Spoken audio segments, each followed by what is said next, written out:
I'm Cheryl Keamy. I'm 48 years old, soon to be 49 years old, and I'd like to talk to you about riding bikes. I love cycling. I feel blessed to have found it in my 40s. Wish I had found it in my 20s.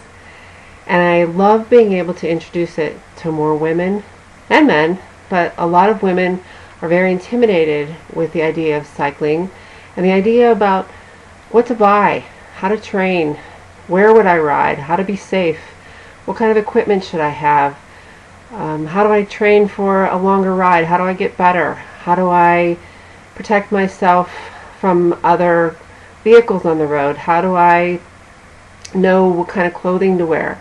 All these questions are the ones that I had when I first got started. Luckily for me, I did know some other people in the cycling sport and they helped me.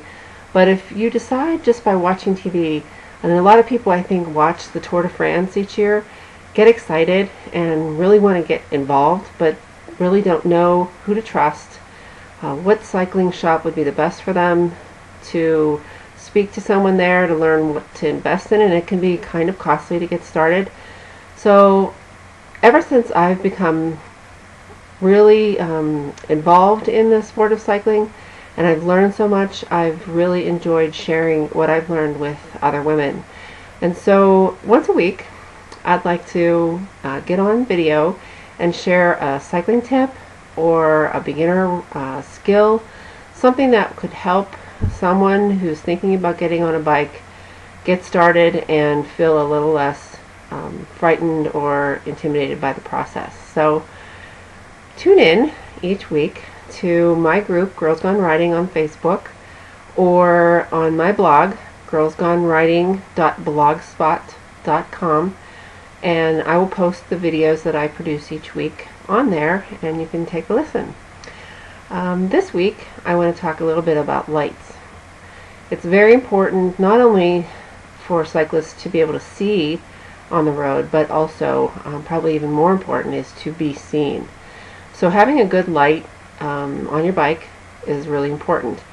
Now, I personally don't really ride in the dark. I may be on the road in the morning before it is dawn, so there's that dusky period of light that's just coming up over the horizon, so there's a lot of shadows and there's a lot of dim lighting. So to be seen is even more important then. And oftentimes when folks are out commuting, they're not looking for you, so they don't know you're there. So having a good light on the front of your bike, and also a light on the back of your bike to show the cars in back of you that you are there, are important. So I have a couple here to show you. First of all, there's this Planet bike. It's a very small little light, which is perfect for me since I said I don't really ride in the dark. Now, oftentimes riders are commuters and they are out when it's completely dark, and so they need something a little stronger than this. But for me, for someone who just rides in the dusk or the twilight in the evening, this is perfect. It's small, it's very easy to install, it's Velcro, as you can see the strap on there, and you just attach it on the handlebar in the front of your bike. And it has a flashing beam, as you can see, and also a steady beam, and just enough so that the cars can see you in the rear view mirror, and you can still see a little bit ahead of you on the road as well. This one in particular can be purchased separately, just the white one, the small white light, or like I bought it as a set with this Planet bike red light that goes on your seat post.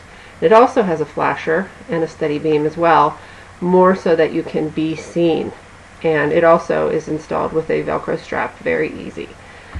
There are many of these, and you can buy sets, another set that have a blinky that can be installed on the back of your bike, and it has several different rhythms of the lights so that the cars can see you, either a steady beam like that, or blinking, or like this, the running lights.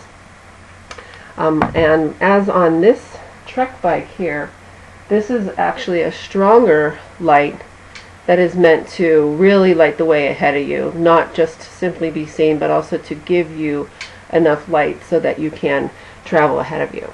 So just to give you an idea of cost, the single white light that I showed you is available for about $13 or $14, and then the set of these two together was available for about $21 for two of them. And then one of these can be purchased for about, let's say, about $12, but usually it's purchased in a set with a light similar to the one we see here.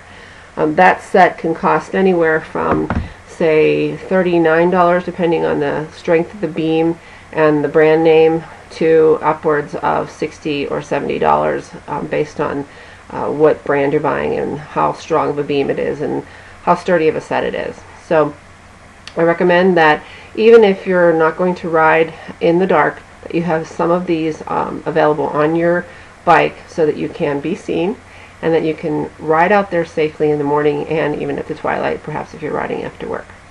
So I hope to see you next week for my next video tip. In the meantime, please visit my blog, girlsgoneriding.blogspot.com, or I'm also writing for examiner.com. You can find me as the Gilbert Cycling Examiner in Arizona, in the Phoenix area. I write about local issues as well as regional issues in the Arizona cycling market. And I'd also like you to take a look at meetup.com, where I am involved with doing some beginner rides for a bike shop in the area called Global Bikes. So if you look up Global Bikes on meetup.com, you can find moderate and beginner rides led by me as well as some other leaders in the East Valley of the Phoenix area. So looking forward to seeing you again next week.